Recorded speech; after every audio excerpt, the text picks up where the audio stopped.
اعوذ باللہ من الشیطان الرجیم بسم اللہ الرحمن الرحیم وبہ نستعین وہو خیر المعین۔ سلسلہ کلام ہمارا سیرت کے عنوان سے جاری تھا اور حضرت نوح علیہ السلام کے عنوان سے گفتگو جاری تھی۔ انبیاء کی ایک اہم ترین ذمہ داری اور وہ جو نبوت عامہ کے ساتھ مربوط ہے، یعنی ہر نبی کا یہی کام ہے، وہ ہے انذار۔ ضمناً تبشیر بھی ہے، جس کو ہم کہتے ہیں انذار اور تبشیر، بشارت۔ یہ نبوت عامہ کے اوصاف میں سے ہے کہ کوئی نبی اس سے مستثنیٰ نہیں ہے، ہر نبی انذار بھی کرے گا، تبشیر بھی کرے گا۔ اس سے پہلے کہ اس حقیقت کو کھولا جائے، سب سے پہلے معنی کر دیں کہ انذار اور تبشیر کسے کہتے ہیں۔ انذار اردو میں جو ترجمہ کیا جاتا ہے اس کو کہتے ہیں ڈرانا، خوفزدہ کرنا۔ وہ جو ڈر جاتا ہے اسے منذر کہتے ہیں، جو ڈرانے والا اسے منذر کہتے ہیں۔ یہ ڈرانا اردو میں رائج ہے، معنی نہیں ہے انذار کا، اور اتفاق سے ترجمہ بھی جب کیا یہ ڈرانا، یہ ترجمہ بھی سازگار نہیں اس کلمے کے ساتھ۔ حقیقت انذار کیا ہے؟ اگر ایک موجود کو درپیش خطرات سے وقت سے پہلے آگاہ کر دیا جائے، اس آگاہی کو انذار کہتے ہیں۔ مثلا فرض کریں ایک شخص ہے، وہ دھیرے دھیرے نابودی کا شکار ہو رہی ہے اور اس کو پتہ نہیں کہ میں نابود ہو رہا ہوں۔ اس کی نابودی کے اسباب اس سے پہلے کہ وہ ہلاکت میں مبتلا ہو، اس شخص کو آگاہ کر دیا جائے۔ اس آگاہی کو، خاص آگاہی کو عربی میں انذار کہا جاتا ہے۔ اسی لیے اگر ہم اردو میں اس کا ترجمہ کرنا چاہیں تو اردو میں اس کا ترجمہ بنتا ہے منذر، خطرات سے آگاہ کرنے والا۔ جو بشریت کو درپیش مشکلات ہیں ان کو وقت سے پہلے بتا دینے والا انسان منذر کہلاتا ہے۔ بس انذار کا معنی ڈرانا نہیں ہے، آگہی ہے، اور ایسی آگہی جو انسان کی نابودی کا سبب بن رہی ہو، اس نابودی سے انسان کو بچانے کے لیے پہلے آگہی دے دینا انذار کہلاتا ہے۔ اگر تھوڑا سا اس کے اندر اور زیادہ دقت کریں تو آپ نے دیکھا ہوگا، خصوصاً جو نظام یہ فوج کا سسٹم جن کو پتہ ہو، فوج کے کئی شعبے ہوتے ہیں، اور یہ انذار قرآن کے اندر ایک فوجی اصطلاح ہے۔ وہ فوج کا شعبہ آپ نے دیکھا ہوگا کہ عموماً جب ایک فوج دوسری فوج سے جا کر یا ایک ملک دوسرے ملک سے درگیر ہوتا ہے تو اسی فوج کے اندر ایک شعبہ ہوتا ہے، در حقیقت پوری جنگ یہی شعبہ لڑتا ہے، اور بقیہ افواج کو وہ لمحہ بلمحہ خبر دیتا ہے۔ مثلا ایک فوج کا حصہ ہوتا ہے جو اس پہ خط مقدم سے پہلے ہوتا ہے، یعنی جبہے میں جو جاتے ہیں لوگ، بارڈر پہ جو ہوتے ہیں، محاذ پہ جو لڑ رہا ہوتا ہے فوجی، اس محاذ پہ لڑنے والے سے پہلے ایک گروہ ہوتا ہے جس کو بلند چوٹی پہ بٹھا دیا جاتا ہے۔ اس کے ہاتھ میں وائرلیس بھی ہوتی ہے، دوربین بھی ہوتی ہے۔ دوربین کے ذریعے وہ دشمن کی فوج پہ نگاہ رکھتا ہے، اور اس وائرلیس کے ذریعے پیچھے جو آمادہ بیٹھے ہوتے ہیں، تیار بیٹھے ہوتے ہیں لڑنے کے لیے، ان کو لمحہ بلمحہ خبر دے رہا ہوتا ہے کہ دشمن اب اس نقطے پہ ہے، یہاں پہ مارو، دشمن اب یہاں جا رہا ہے، اب اس نقطے پہ مارو۔ یعنی دشمن کی ہر چال پہ نگاہ رکھ کر جو پیچھے اس کی فوج ہوتی ہے اس کو لمحے لمحے کی خبر دے رہا ہوتا ہے۔ فوج میں اس شعبے کا نام ہے او پی۔ اگر آپ او پی سرچ کریں گوگل میں تو آ جائے گا، وہاں سے اس کی خصوصیت پتہ چل جاتی ہے۔ در حقیقت فوج نہیں لڑتی، فوج کے آگے جو یہ او پی ہوتی ہے یہ پوری جنگ لڑتی ہے، اور اگر یہ او پی غفلت کا شکار ہو جائے پوری فوج نابود ہو جاتی ہے۔ اس او پی کو عربی میں منذر کہا جاتا ہے۔ پوری بشریت جب وجود میں آتی ہے تو پہلے دن سے ہی یہ جنگ و جدال کا شکار ہو جاتی ہے. لمحہ بلمحہ اس انسان کی جنگ ہے، ہر قدم پہ یہ جنگ لڑ رہا ہے دشمن سے. اور ایک شخص ایسا ہونا چاہیے کہ جو دشمن کی ہر چال کو دیکھ بھی رہا ہو، اور دیکھنے کے بعد پیچھے جو فوج کھڑی ہوئی ہے محاذ پہ اس کو بتا بھی رہا ہو کہ اب دشمن یہاں سے حملہ کرے گا، یہاں سے اپنا دفاع کرو. دشمن یہاں پہنچا ہوا ہے، اب یہاں پہ دشمن کو مارو. تو یہ جو بار بار درپیش خطرات کسی فوج کو لاحق ہوتے ہیں، تو یہ او پی والا شعبہ اپنی ذمہ داری کو نبھاتے ہوئے پیچھے جو محاذ پہ فوج ہوتی ہے اس کو اخبار دے رہی ہوتی ہے. اور اگر خدا نخواستہ اس او پی والے شعبے میں وہ جو لوگ ذمہ دار بیٹھے ہیں، تو اگر یہ سو جائیں، غفلت کا شکار ہو جائیں، سالنگاری کرنا شروع کر دیں، تو جو پیچھے فوج بیٹھی ہے وہ ساری نابود ہو جائے گی. اور یہ عہدہ خالق کائنات نے اپنے انبیاء کو دیا، اور انبیاء کو یہ شعبہ دینے کے بعد کہا کہ تمہارا کام فقط انذار ہے. وہ خود کلمہ انذار بتاتا ہے کہ جو بھی اس عہدے پہ فائز ہوگا اس کے لیے عصمت ضروری ہے. غفلت نہیں ہے اس کے اندر، سہو نہیں ہے اس کے اندر، نسیان نہیں ہے اس کے اندر. چونکہ غفلت و سہو و نسیان کا اگر وہ شکار ہو جاتا ہے تو اپنی ذمہ داری کو انجام نہیں دے پائے گا، اور اگر اپنی ذمہ داری کو انجام نہ دیا تو اتنی بڑی بشریت جو اس کے بل بوتے پہ راہ نجات کو طے کرنا چاہتی ہے یہ نابود ہو جائے گی. پس انذار وہ شخص جو ایک شخص کو لاحق خطرات سے قبل از وقت آگاہ کر دے اس کو منذر کہا جاتا ہے. پس ڈرانا نہیں ہوتا، آگہی میں خوف نہیں ہوتا، ڈر نہیں ہوتا ہے، پہلے متوجہ کیا جاتا ہے بھئی یہ مشکل آپ کو لاحق ہو سکتی ہے. مثال عرض کروں، مثلا اگر کوئی طالب علم ہے یہاں پہ حوزے میں رہتے ہوئے پڑھ نہیں رہا ہے، اور کوئی آ کے اس کو کہتا ہے کہ بھائی 2 مہینے بعد امتحانات ہیں، اور اگر آپ اسی طرح سے سوتے رہے تو بعد میں امتحانات ہوں گے، امتحان میں آپ فیل ہو جائیں گے، نتیجہ کیا ہوگا کہ آپ کی سہولیات ساری کی ساری کٹ جائیں گی.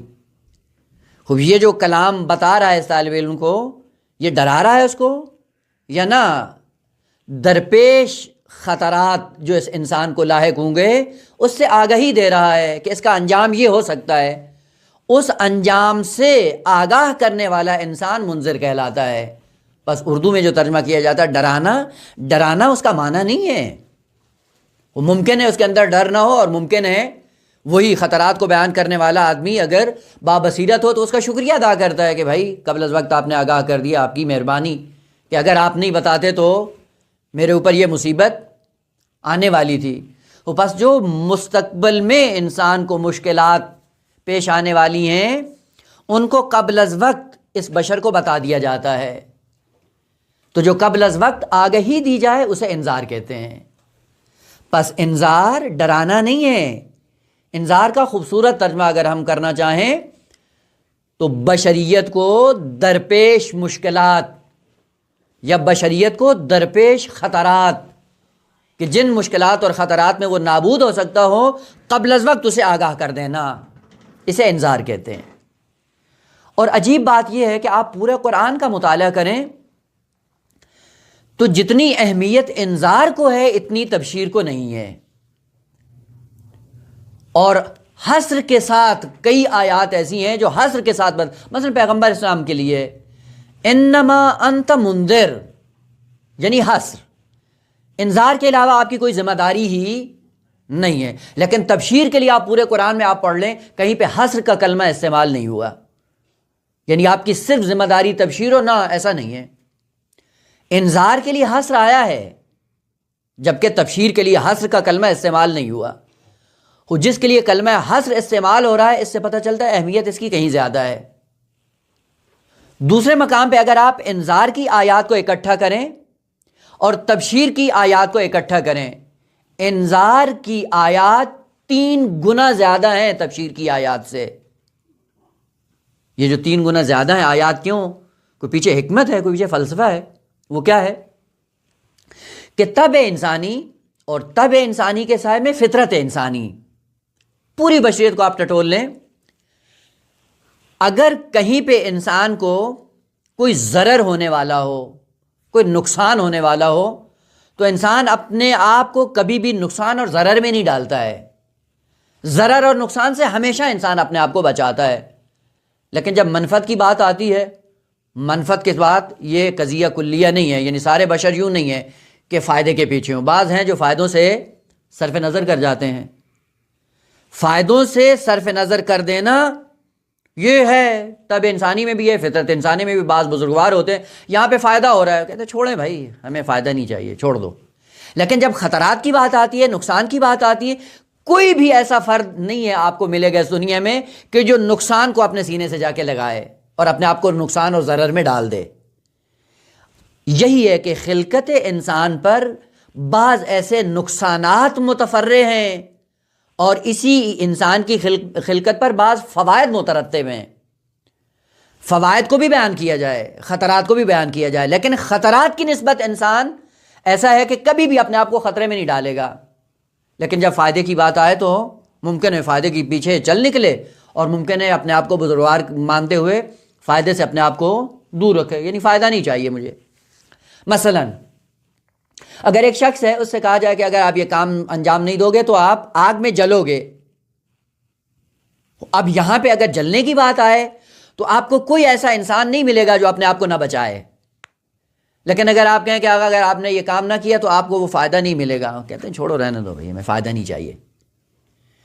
تبشیر کا تعلق بہشت سے ہے اور انذار کا تعلق جہنم سے ہے.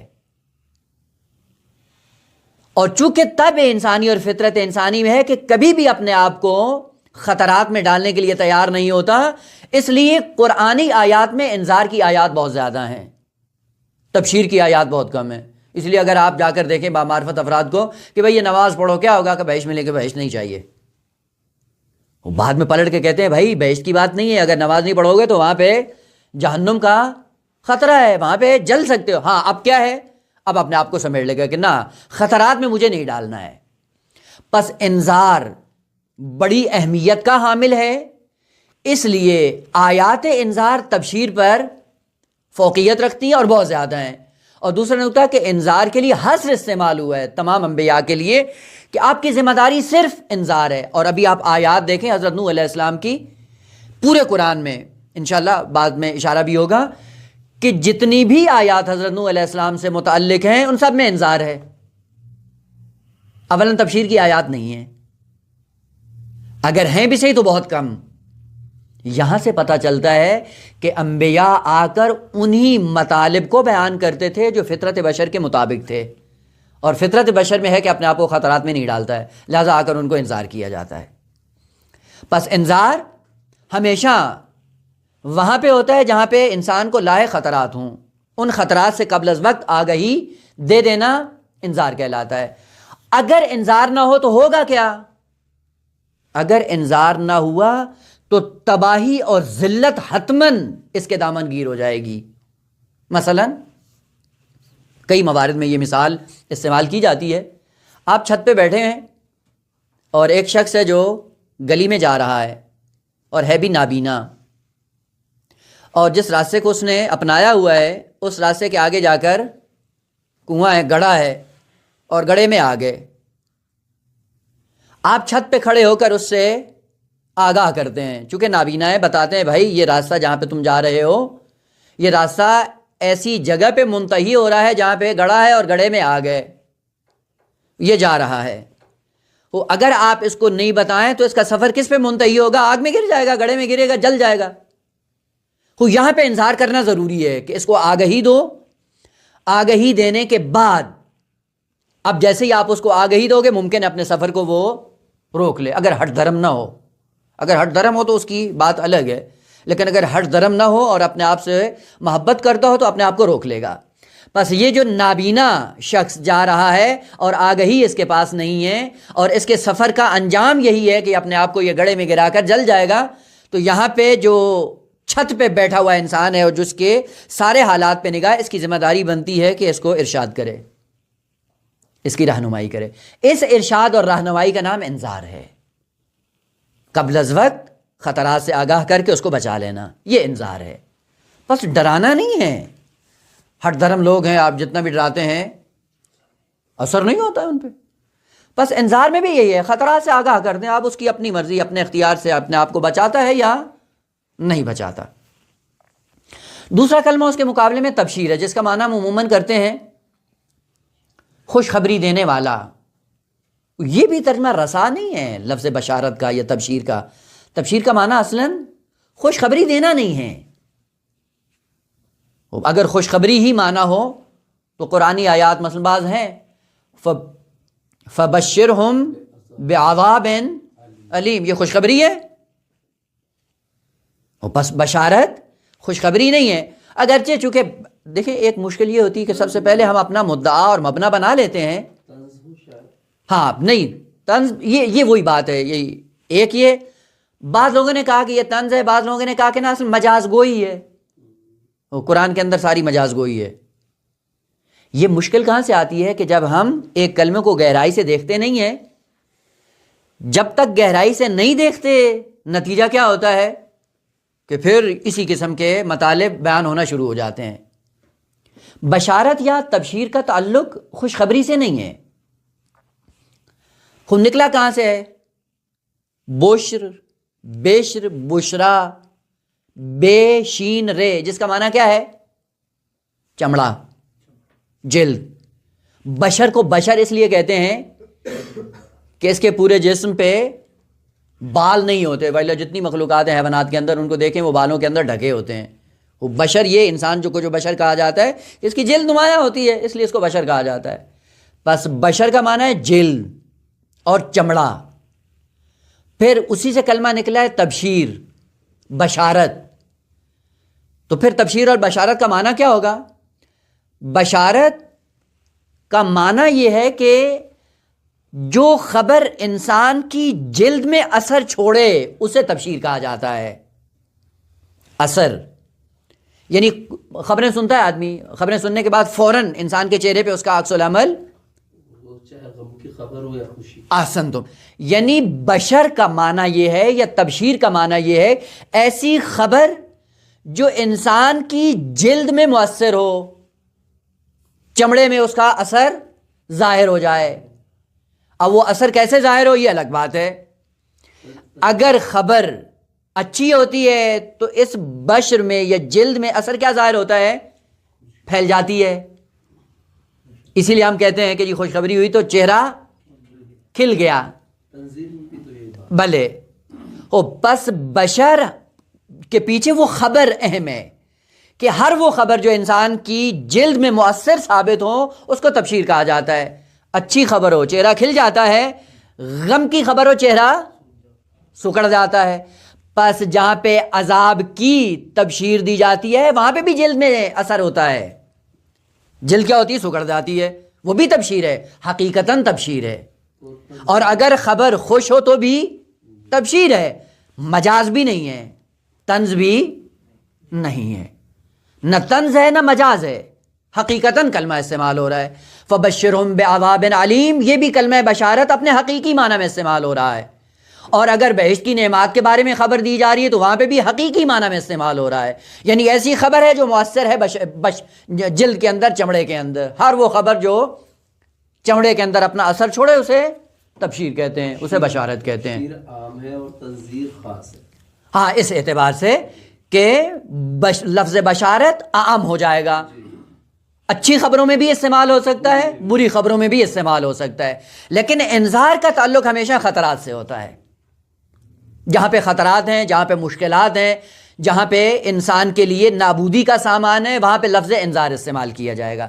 پس انذار یہ بھی ذمہ داری ہے انبیاء کی، تبشیر بھی ذمہ داری ہے انبیاء کی۔ البتہ ہوا یہ ہے انذار کے برعکس یہ کلمہ اکثر اوقات ایسی خبروں میں استعمال ہوا ہے جو خبریں اچھی تھیں، خوشگوار تھیں، خوبصورت خبریں اچھی۔ ہاں، بس چونکہ زیادہ استعمال اس میں ہوا ہے تو اس کا معنی یہ نہیں ہے کہ اگر اپوزٹ معنی میں استعمال ہو تو مجاز ہو جائے گا، نا، وہاں پہ بھی معنی حقیقی ہے۔ مصادیق میں ایک میں زیادہ استعمال ہوا ہے، دوسرے مصادیق میں کم استعمال ہوا ہے، لیکن ہے معنی حقیقی۔ پس بشارت جو ہمیشہ خوشی کی خبروں میں استعمال ہوتا رہا، لوگوں کو یہ جھانسا ہوا کہ شاید بشارت کا معنی ہی خوشخبری ہے۔ نہ خوشخبری معنی نہیں ہے اس کا. معنی کیا ہے تبشیر کا؟ کہ ہر وہ خبر جو انسان کی جلد میں مؤثر ثابت ہو اور اس کے آثار جلد سے نمایاں ہونا شروع ہو جائیں. اچھی خبر آتی ہے چہرہ کھل جاتا ہے، غم کی خبر آتی ہے چہرہ سکڑ جاتا ہے. جیسے چہرہ سکڑ جاتا ہے وہاں پہ بھی کلمہ تبشیر استعمال ہوتا ہے. اسی لیے محبوب کو حکم فبشرہم بعذاب علیم، خبر دو ذرا عذاب علیم کی. نتیجہ کیا ہوگا؟ چہرے ان کے پھر دیکھنا. عذاب کی خبر دینے کے بعد اب ان کے چہرے پہ ذرا نگاہ دوڑاؤ، چہرے کی کیفیت کیسی بنتی ہے، کھلتے ہیں یا سکڑ جاتے ہیں. خوب یہ خبر کا لازمہ ہے، یعنی خبر کا اثر ہے جو چہرے پہ نمایاں ہوتا ہے. پس تبشیر. البتہ اچھی خبروں کے پیچھے جو حکمت ہوتی ہے وہ کیا ہوتی ہے؟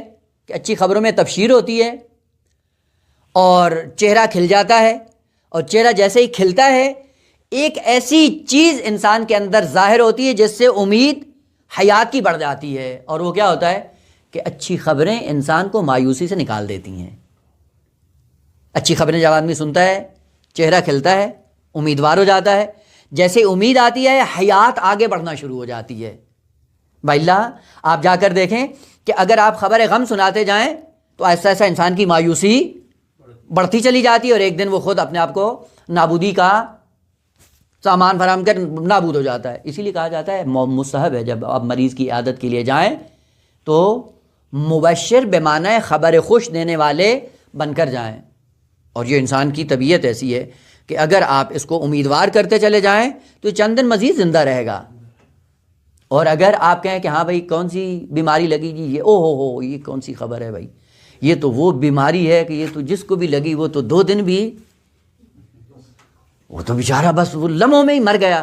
اب وہ بیچارہ جو 10 دن جینے والا تھا وہ خبر سنتے ہی وہ سارے اس کے اندر کے اوسان خطا ہو جاتے ہیں، دفاعی نظام اس کا ختم ہو جاتا ہے اور فوراً ڈپریشن کا شکار ہوا، مر گیا. یہ تبشیر نہیں ہے، یعنی یہ عیادت نہیں ہے. وہ عیادت میں جا کے اس کی امید کو زندہ کرو. اور ایک وجہ آپ جا کر دیکھیں مہدویت کے عنوان سے، امام مہدی علیہ الصلوۃ والسلام کے عنوان سے جتنی بھی علامات ذکر ہوئی ہیں کہ یہ علامت ظاہر ہوگی تو امام کا ظہور ہوگا، یہ علامت ظاہر ہوگی تو امام کا ظہور ہوگا، یہ علامات جتنی ذکر کی گئی ہیں یہ کس لیے ہیں؟ ان کا پشتوانہ صرف اور صرف قوم کے اندر امید کے عنصر کو زندہ رکھنا تھا. جس قوم کی امید ختم ہو جاتی ہے وہ قوم خودکشی کر لیتی ہے. ہمیشہ قومیں وہ زندہ رہتی ہیں جن کے سامنے امیدیں ہوتی ہیں. آپ اس وقت جائیں غربی معاشرے کے اندر، آپ دنیا کی کوئی ایسی نعمت تصور نہیں کر سکتے کہ آپ تصور کریں اور ان کے پاس نہ ہو. اور آئے دن خودکشی کا آمار اگر وہاں پہ جا کر دیکھیں ریشو تو آپ کو وحشت ہو جائے گی کہ عجیب. اور ایسے ایسے پلان ہوتے ہیں 10 سے جمی خودکشی، یعنی سب دوست احباب ملتے ہیں، بیٹھتے ہیں ایک جگہ، فنکشن ہوتا ہے، زہر کھاتے ہیں، 10 سے جمی مرتے ہیں. کیوں ہے؟ وہ قومیں جو مایوسی کا شکار ہو جائیں وہ اپنے آپ کو خود بخود نابود کرنا شروع کر دیتی ہیں. مہدویت کے عنوان سے جتنی علامات ذکر ہوئی ہیں یہ صرف اور صرف اس لیے ہیں کہ یہ قوم مایوس نہ ہو. لا تقنطوا من رحمت اللہ، رحمت خدا سے مایوس نہ ہو. اور جو قوم مایوس ہو جاتی ہے وہ اپنے آپ کو نابود کر دیتی ہے. خوب علامات آئی تھیں امید پیدا کرنے کے لیے، ہم نے انہی کوئی فلسفہ ظہور سمجھ کے بس انہی سے چپک گئے اور اپنے آپ کو گھر میں بٹھا لیا کہ ہمیں کچھ کرنا نہیں ہے. نہ، امید دلانے کے لیے علامات ہوتی ہیں، ظہور کے لیے شرائط ہوتی ہیں، ان شرائط کو پورا کیا جاتا ہے میدان عمل میں. پس تیاری کی ضرورت ہے، تیاری شرائط کے ذریعے ہوتی ہے، وإلا علامات سے کوئی تیاری نہیں ہوتی ہے. پس حضرت نوح علیہ السلام کی ذمہ داری بھی انذار ہے، بقیہ انبیاء کی ذمہ داری بھی انذار ہے. انذار ڈرانا نہیں ہے، انذار یعنی درپیش خطرات سے انسان کو قبل از وقت آگاہ کر دینا. اگر آگاہ نہیں کرو گے تو ہوگا کیا کہ اسی مشکل میں وہ گرفتار ہو جائے گا جس کی طرف اس کا مسیر چلا ہوا ہے، جس سمت و سو وہ جا رہا ہے اس کا انجام اس کی نابودی اور تباہی پہ ہوگا. اسی لیے خالق کائنات کا ارشاد ہے حضرت نوح علیہ السلام کے لیے سورہ مبارکہ نوح میں آیا اول، انا ارسلنا نوحا الی قومہ، ہم نے بھیجا حضرت نوح علیہ السلام کو ان کی قوم کی طرف. کام کیا کرنا ہے؟ کام یہ تھا، فلسفہ کیا تھا ارسال کا؟ ان انذر قومک، اپنی قوم کو انذار کرو. کیوں انذار کرو؟ فلسفہ ذکر کر دیا آیت نے. خوب اگر انذار نہیں کرو گے تو کیا ہوگا؟ من قبل ان یأتیہم عذاب علیم، اس سے پہلے کہ جن کاموں میں وہ مصروف تھے ان کاموں کی بنیاد پہ یہ عذاب علیم میں مبتلا ہوں، اس سے پہلے کہ عذاب ان کے دامن گیر ہو، اس سے پہلے جا کے ان کو انذار کرو تاکہ آپ لوگ اپنے آپ کو محفوظ کر لیں۔ معلوم یہ ہوتا ہے کہ اگر حضرت نوح علیہ السلام انذار نہ کرتے تو اس قوم کا انجام کیا ہوتا؟ جن کاموں میں مصروف تھے ان کاموں کا نتیجہ عذاب علیم پہ منتہی ہونا تھا، اور وہ کس کام میں مبتلا تھے؟ شرک میں۔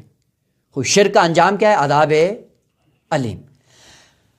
اگر حضرت نوح علیہ السلام نہیں آتے تو ان کی کارستانیاں ان کو کہاں تک پہنچاتی؟ عذاب علیم سے دوچار کرتی۔ یہ بھی ایک عجیب کلمہ ہے کہ جس کو واقعاً تھوڑا سا بیان کرنے کی ضرورت۔ لفظ عذاب، ہم جب بھی لفظ عذاب سنتے ہیں تو کیا تصور ہمارے ذہنوں میں آتا ہے؟ لفظ عذاب اب ایسا ذہنوں میں رچ بس گیا ہے کہ اب اردو میں کوئی کلمہ ہی ذہن میں نہیں آتا کہ اس کا ترجمہ کیسے کیا جائے۔ درد، تکلیف، رنج، یہ اب وہ بعد میں، ولی سب سے پہلے فلاں یار اس کی تو زندگی عذاب بنی ہوئی ہے۔ وہ کیا ہے؟ یعنی عذاب کا ایک مفہوم ہم نے ذہنوں میں بٹھایا ہوا ہے، لیکن عربی سے جا کر پوچھیں عذاب معنی کیا ہے؟ عاشورہ میں امام حسین علیہ الصلوۃ والسلام جب آخری زندگی کے لمحات میں پہنچے تو کیا ارشاد فرمایا؟ ایک پیغام دیا، شیعتی مہما شربتم ماء عذب فاذکرونی یا عذب ماء فاذکرونی۔ وہ جب بھی ماء عذب کس کو کہتے ہیں؟ گوارا، ٹھنڈا، سازگار، طبیعت کے ساتھ جو واقعاً موافق ہو، ملتا جلتا ہو، طب کے مخالف نہیں ہوتا، اس کو کہتے ہیں سازگار۔ لفظ عذاب عربی میں اس معنی میں، سازگاری کے معنی میں ہے، توافق ہے۔ گرمی و شدید، ٹھنڈا اور روح افزا کا شربت طبیعت کے ساتھ سازگار ہے یا نہیں؟ یہ بھی عذاب ہے، یہ بھی عذاب ہے۔ کلمہ عذاب سازگاری کا مفہوم دیتا ہے۔ جہاں دو چیزوں میں آپس میں سازگاری ہو جائے، توافق ہو جائے، دونوں آپس میں ہمانگ ہو جائیں، وہاں پہ لفظ عذب یا عذاب استعمال ہوتا ہے۔ اس لیے آپ قرآن کے اندر جا کر دیکھیں، دو ہے پانیوں کا تذکرہ، ایک مائع عذب ہے، ایک مائع فرات ہے، اور کہا دونوں تمہارے لیے رزق کو تامین کر رہے ہوتے ہیں۔ ایک وہ مچھلی ہوتی ہے جو میٹھے پانی میں پروان چڑھتی ہے، اور ایک وہ مچھلی ہوتی ہے جو نمکین پانی میں پروان چڑھتی ہے۔ ٹیسٹ میں فرق ہوتا ہے یا نہیں ہوتا؟ ہوتا ہے نا؟ وہ یہ خود قرآن نے تقسیم کی ہے، لیکن افسوس یہ ہے کہ ہم نے ان کلمات کی گہرائی کو دیکھا نہیں ہے۔ جو ہمیں بتا دیا گیا بھیڑ چال کی طرح ہم نے بھی وہی ذہن میں بٹھا لیا۔ عذاب جیسے ہی سنتے ہیں تو کیا ہوتا ہے؟ ہاں، ایک ایسی چیز جس سے خلاف طب۔ عذاب خلاف طب نہیں ہے، عذاب سازگاری کا نام ہے۔ خوب یہ سازگاری کہاں سے وجود میں آتی ہے؟ اسی لیے جا کر دیکھیں کہ سازگاری کے بعد قرآن نے اوصاف ذکر کیے ہیں، لفظ عذاب مطلق طور پہ قرآن میں استعمال نہیں ہوا ہے۔ یہ خود حقیقت اس بات کی طرف اشارہ ہے کہ یہ لفظ عذاب کے اندر کوئی درد نہیں ہے، لفظ عذاب کے اندر کوئی مشکل نہیں ہے، لفظ عذاب کے اندر کوئی خطرہ نہیں ہے۔ اور پھر خطرہ کس میں ہے؟ بعد والی صفات کے اندر۔ جو سازگاری انسان بنا لیتا ہے، سازگاری بننے کے بعد اس کا اثر ظاہر ہوتا ہے۔ اس لیے آپ جا کر دیکھیں قرآن میں کبھی عذاب کی صفت آتی، عذاب علیم، دردناک عذاب، یعنی دردناک سازگاری، ایسی سازگاری بنا لی جو ہمیشہ درد سر بن جاتی ہے۔ عذاب مہین، سازگاری جو اہانت کا سبب بنے۔ عذاب شدید، وہ سازگاری جو ہمیشہ سختیوں میں مبتلا کر دے۔ اسی لیے آپ جا کے دیکھیں لفظ عذاب صفات کے ساتھ متعلق ہوا ہے قرآن میں۔ خوب، ابھی مثال عرض کروں پھر آؤں اپنے اصلی مطلب کی طرف۔ اگر کسی برے انسان سے آپ دوستی کر لیتے ہیں، برے انسان سے دوستی کرنے کا مطلب کیا ہوتا ہے؟ یعنی اب سازگاری ہوگی نا، دوست بن گئے، دوست بنا لیا، سازگاری ہو گئی اس کے ساتھ۔ اب جیسے ہی برے انسان کو اپنے دوستی کے دائرے میں لاتے ہیں پھر کیا ہوتا ہے؟ اب پھر لوگوں سے چھپتے پھرتے ہیں کہ کسی کو پتہ نہ چل جائے ہماری دوستی اس سے ہے۔ وہ پہلے سازگار بنایا ہے، سازگار بنانے کے بعد ذلیل و خوار ہو رہا ہے. وہ پہلے سوچنا تھا دوستی بنانے سے پہلے کہ اس کو اگر اپنا دوست بنائے تو کل کو کیا ہوگا، انجام کیا ہوگا. ہوتا ہے یا نہیں ہوتا؟ یہ تو ملموس مثالیں ہیں نا دنیا میں. وہ دوستی بناتے ہیں ایسے افراد سے اور پھر چھپتے پھرتے ہیں، خود کو چھپاتے پھرتے ہیں. اگر کسی وقت وہ دوست گھر میں بیٹھا ہو اور کہیں سے اعلان آ جائے کہ ہاں جی دو اچھے آدمی بھی آپ کے گھر پہ آنا چاہتے ہیں، تو اس کی کوشش ہوتی ہے اس کو اٹھا کے چھپا دے. لیکن اب چھپتا کہاں ہے؟ عذاب سازگاری ہے، لیکن سازگاری کے بعد ہر سازگاری کا انجام اپنا ہوتا ہے. شرابی سے دوستی لگانا، قمار باز سے دوستی لگانا، یا انٹیلیجنس کے افراد سے دوستی لگانا، پولیس والوں سے دوستی بنا لینا، رشوت خوار سے دوستی لگا لینا، ان سے اگر سازگاری کرو گے، ہم آہنگی کرو گے، نتیجہ کیا ہوگا؟ وہ ہر کیٹیگری کا اپنا ایک انجام ہے. اب پھر وہ انجام آپ کے ہمراہ رہے گا. سازگاری آپ نے خود بنائی ہے، سازگاری بنانے کے بعد اس سازگاری کا جو انجام ہے وہ حتماً آپ کے دامن گیر ہوگا. نماز نہیں پڑھی، جھوٹ کو اپنا سازگار بنا لیا. یہ جھوٹ جو سازگار بنا ہے طبیعت انسانی کے ساتھ، خالق کائنات نے اس کو بنایا تھا. اصلا فطرت انسانی اور جھوٹ کے ساتھ کوئی رابطہ خالق کائنات نے منسلک کیا ہی نہیں ہے. تو پھر یہ کس نے کیا ہے؟ آپ نے اور میں نے. ہم نے جب اپنے آپ کو جھوٹ کے ساتھ سازگار بنایا ہے تو جھوٹ کا اپنا ایک اثر ہے، وہ ظاہر ہو کر رہے گا. شراب خاری کے ساتھ اگر انسان اپنے آپ کو سازگار بناتا ہے تو دنیا میں کیا ہے؟ عقل چلی جاتی، آخرت میں حیات چلی جاتی ہے. سازگاری بنائی شراب کے ساتھ، سازگاری کے بعد اس کے اثرات ظاہر ہو رہے ہیں. حرام خوری کی عادت بنائی، سازگار بنایا اپنے آپ کو حرام خواری کا، خوب حرام خواری کے اثرات ہیں. اب وہ کبھی علیم کی صورت میں ظاہر ہوتے ہیں، کبھی شدید کی صورت میں ظاہر ہوتے ہیں، کبھی مہین کی صورت میں ظاہر ہوتے ہیں. نہ جانے یہی جو اوصاف بعد میں عذاب کے لیے ہیں. بس لفظ عذاب میں مشکل نہیں ہے. لفظ عذاب کا معنی ہے سازگاری، ہم آہنگی، دو چیزوں کا ہم آہنگ ہونا. اب یہ ہم آہنگی انسان پہ ہے. تکوینیات میں اگر آپ جا کر دیکھیں، اتنا خوبصورت نظام ہے جو خدا نے بنایا ہے. تکوینیات میں وہ چیزیں جو فطرت انسانی کے ساتھ نقصان اور خطرات کی حیثیت رکھتی تھی، خالق کائنات نے تکوینیات میں ان کو ہم آہنگ ہی نہیں بنایا ہے. زہر معدے کے ساتھ ہم آہنگ ہے؟ تکوینیات میں نہیں ہے.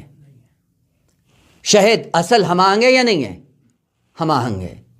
زہر کو جو ہم آہنگ نہیں بنایا، کیوں نہیں بنایا؟ چونکہ اس کا نظام احسن ہے. تکوینیات میں خالق نے ہمیں، اور عجیب بات ہے جو انسان کی طبیعت کے ساتھ تکوینیات میں چیزیں جو سازگار نہیں ہوتی، اگر زبردستی آپ گلے سے نیچے اتاریں کیا ہوتا ہے؟ الٹی ہو جاتی ہے، قے ہو جاتی ہے.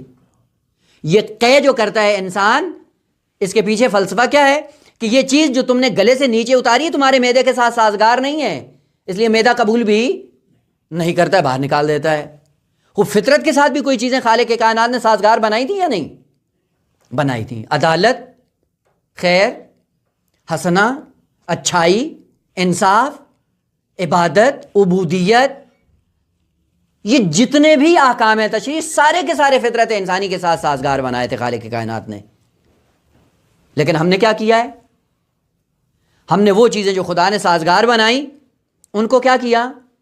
الگ کر دیا، اور جو ناسازگار تھی ان کو سازگار بنا لیا. مثلا دھواں سگریٹ کا، پہلے دن ذرا پی کے دیکھیں، سازگار ہے طبیعت کے ساتھ؟ نہیں ہے، کھانسنے لگ جاتا ہے، چونکہ طبیعت کے ساتھ سازگار نہیں تکوینیات میں. اور یہ انسان بدماشی کر کے پھر کیا کرتا ہے؟ دھیرے دھیرے اپنی طبیعت کو اس کا عادی بناتا ہے. پھر کیا بن جاتا ہے؟ نشئی. اب سگریٹ نوشی اس کی عادت بن گئی ہے. اب کیا ہے؟ سگریٹ نوشی اس نے اپنے ساتھ سازگار بنا لی ہے، عذاب بن گیا ہے، سازگار ہو گیا ہے. وہ اس کے اثرات ہیں. وہ اثرات کیا ہیں؟ عموماً البتہ جو پیتے ہیں ان کی طرف اشارہ ہے، جو نہیں پیتے ہیں ان کے لیے ہے کہ سگریٹ نوشی میں 3 نقصان ہیں. اب وہ باقی آگا. سب سے پہلے پیسے کا نقصان ہے. وہ پیسہ دیتے ہیں، دھواں خریدتے ہیں، پیسہ جاتا ہے. دوسرا کیا ہے؟ عزت چلی جاتی ہے. جہاں پہ پیتا ہے لوگ اظہار تنفر کرتے ہو، چلو یہاں سے، نکلو یہاں سے، فضا کو آلودہ کر دیا. اور دوسرا فائدہ اس کا کیا ہے؟ دوسرا یہی، یعنی یہ ذلت، عزت چلی جاتی ہے. پیسے بھی دیتا ہے، عزت بھی گنواتا ہے. آخر میں کیا ہے؟ صحت بھی گوا دیتا ہے. ایک کام کرتا ہے اپنی طبیعت کے ساتھ سازگار بنانے کے لیے، اور 3 ذلتوں سے اپنے آپ کو ہمکنار کرتا ہے، سازگار کرتا ہے، اور پھر کہتا ہے جی ہم معاشرے میں تو باعزت ہیں. یہ سگریٹ نوشی کی عادت بناؤ، یہ عذاب ہے طبیعت کے لیے، عذاب ہے، یعنی سازگار بنایا ہے. پہلے سازگار نہیں تھی، ہم نے بنایا ہے.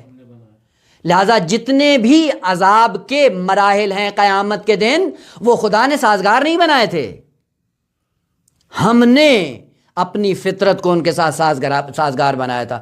وَإِلَّا خالق نے خالص فطرت دی تھی، اور خالص فطرت کا کام کیا تھا؟ انصاف کو پسند کرتی ہے، عدالت کو پسند کرتی ہے، حسنہ کو پسند کرتی ہے، اچھائی کو پسند کرتی ہے، خیر کی طرف بڑھتی ہے. لیکن ہم نے اپنی فطرت کو اس ڈگر سے ہٹایا، ہٹانے کے بعد آہستہ آہستہ ایسی چیزوں سے اس کو سازگار بنایا. البتہ جن سے بھی سازگار بناتے چلے جائیں گے ان کے اثرات اپنی جگہ پہ ظاہر ہوں گے. ان کا ایک اثر کیا ہے؟ قرآن نے ذکر کیا ہے کہ جو یتیموں کا مال کھاتے ہیں، یتیموں کا مال کھانا یہ فطرت انسان کے ساتھ سازگار نہیں ہے. وہ جب سازگار نہیں ہے تو پھر کرو کیا؟ وہ نہیں کھاؤ، نہیں کھاؤ گے تو فطرت اس کے ساتھ واقعاً اب بھی ہم آہنگ ہے. لیکن جیسے پہلی مرتبہ کھاتا ہے یتیموں کا مال، پہلی مرتبہ میں تھوڑا سا جھجک جاتا ہے، وہی سگریٹ کا کش لگانے والا پہلی مرتبہ کھانستا ہے، وہ پہلی مرتبہ تھوڑا فطرت جھنجھوڑتی ہے، دوبارہ کھاتا ہے 4 بار، اور پھر آہستہ آہستہ جب عادت بن جاتی ہے پھر کیا ہے؟ یتیموں کے مال کو کھانا اس کی عادت بن، حرام خوری کی عادت ہوگی. نتیجہ کیا ہوتا ہے؟ خالق کائنات فرماتا ہے الذین یاکلون اموال الیتامی، جو یتیموں کا مال کھاتے ہیں وہ کیا ہیں؟ در حقیقت یہی جو مال کھا رہا ہے یتیموں کا مال، بریانی کی شکل میں، قورمہ، مٹن، گھر، گاڑی، یتیموں کے مال سے پراپرٹی بنا کے جو کھا رہا ہے، مصرف کر رہا ہے، کیا کہا ہے؟ کَإِنَّمَا يَأْكُلُونَ فِي بُطُونِهِمْ نَارًا وَسَيَصْلَوْنَ سَعِيرًا. کیا بھر رہا ہے پیٹ میں؟ آگ.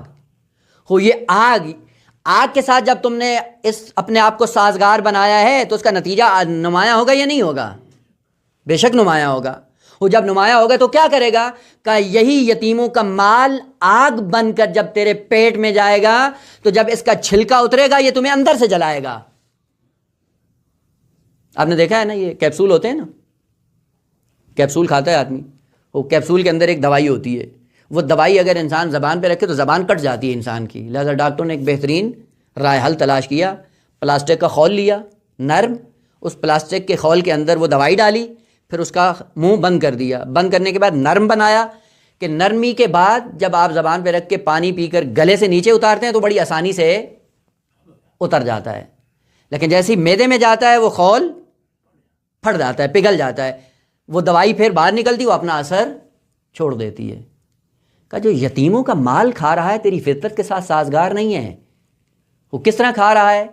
کیپسول کے خول کے اندر. وہ کیپسول کا خول کیا ہے؟ وہ کبھی بریانی کا خول ہے، کبھی مٹن کا خول ہے، کبھی گاڑی کا خول ہے، کبھی گھر کا خول ہے، اور نہ جانے کیا کیا ہے. یتیموں کے مال سے یہ چیزیں بنا کر جو تو استعمال کر رہا ہے، یہ خول ہے اوپر بریانی کا، اندر آ گئے، اور یہ ایک دن یہ خول پھٹ جائے گا، پھر اندر کیا نکلے گا؟ آگ. اور جب آگ نکلتی ہے تو چونکہ اندر اپنے باطن میں اس کو اتارا ہوتا ہے تو اندر کو جلاتی ہے. اور عجیب بات ہے، جہنم کی آگ کے لیے کہا یہ دنیا کی نہیں ہے. دنیا کی آگ کیا ہے؟ ایک طرف جب جلا رہی ہو تو دوسری طرف انسان کی محفوظ ہوتی ہے نا، جو جہت جل رہی ہوتی ہے وہی جلتی ہے، دوسری طرف محفوظ ہوتی ہے. لیکن چونکہ یہ جہنم کی آگ جو کیپسول کی شکل میں انسان اندر اتارتا ہے تو وہ ایسا خول ہے، جب خول پھٹتا ہے تو وہ چاروں جہات کی طرف سے جلاتی ہے. تصور کرنا سخت ہے.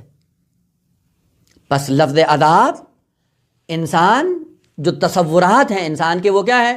دردناک ہے فلانا، یہ اوصاف ہیں اس سازگاری کے. وَإِلَّا لفظ عذاب کیا ہے؟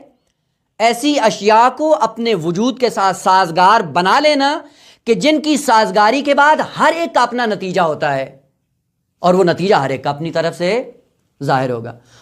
جو بھی انسان اپنے آپ کو جس بری عادت کے ساتھ ہم آہنگ بنا لیتا ہے اس بری عادت کا ایک اثر ہوتا ہے جو یقیناً اس کی زندگی میں ظاہر ہوتا ہے.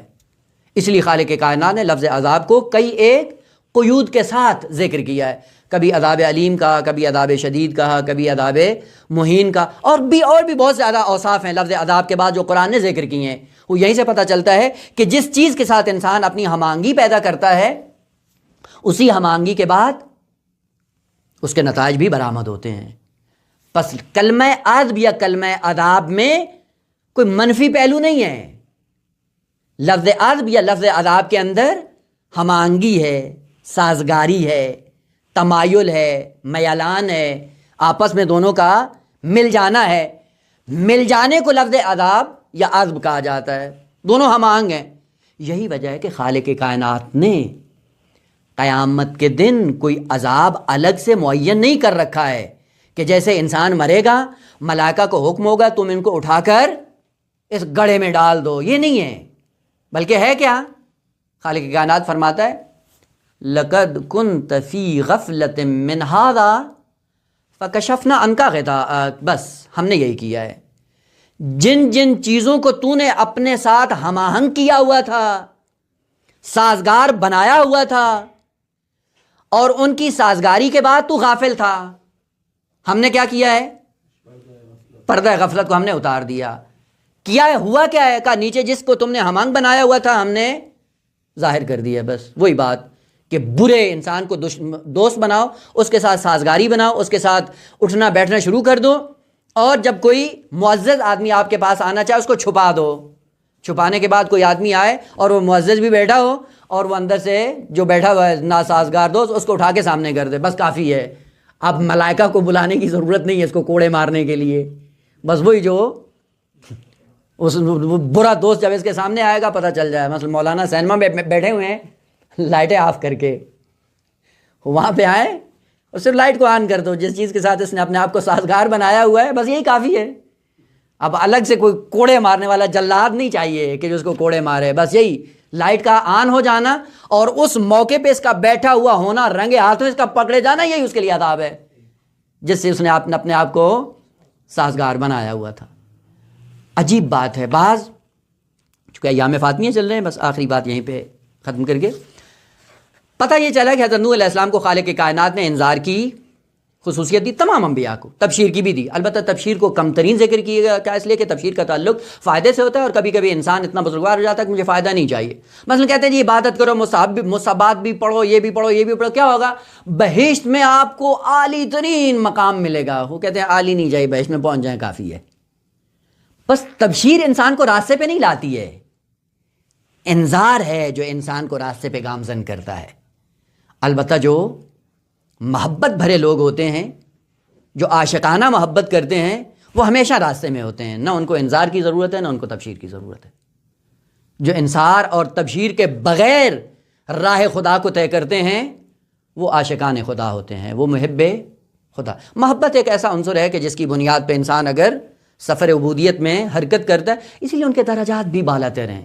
وہ جو محبت کے سائے میں آ کے عبادت کرتا ہے اس کا ٹھکانہ، مسکن، منزل بہشت نہیں ہوتی، بہشت سے بالا تر ہے۔ اور وہ جو انذار یا تبشیر کے سائے میں حرکت کرتا ہے اس کے لیے یہ ہے کبھی جہنم سے بچا لیا جاتا ہے، کبھی بہشت میں ڈال دیا جاتا ہے، اور بہشت کی نعمات میں کسی کو کم دی جاتی ہیں، کسی کو زیادہ دی جاتی ہیں، چونکہ تبشیر پہ جتنا عمل کر رہا ہوتا ہے۔ لیکن جو تبشیر اور انذار سے ہٹ کر عمل کرتا ہے محبت کے سائے میں، اس کے لیے پھر بہشت نہیں ہوتی، اس کے لیے لقا ہے، اس کے لیے مقام رضوان ہے، اس کے لیے مقام تسلیم ہے، اس کے لیے لقاء پروردگار ہے۔ فادخلی فی عبادی وادخلی جنتی، جنت ذات، نہ جنت عدن یا جنت فردوس۔ پس انذار، تبشیر، اس کا سلسلہ کس لیے کا؟ اس سے پہلے کہ یہ قوم عذاب میں مبتلا ہو، یعنی جن چیزوں سے انہوں نے اپنے آپ کو سازگار بنایا ہوا ہے ان کے اثرات ظاہر ہونے سے پہلے ان کو انذار کرو کہ جس چیز کو تم نے اپنی ذات کے ساتھ ہم آہنگ بنایا ہوا ہے اس کے اثرات کیا ہوں گے، اس کے نتائج کیا ہوں گے، وہ نتائج دیکھ کر پہلے ان کو آگاہ کر دو کہ یہ ہے۔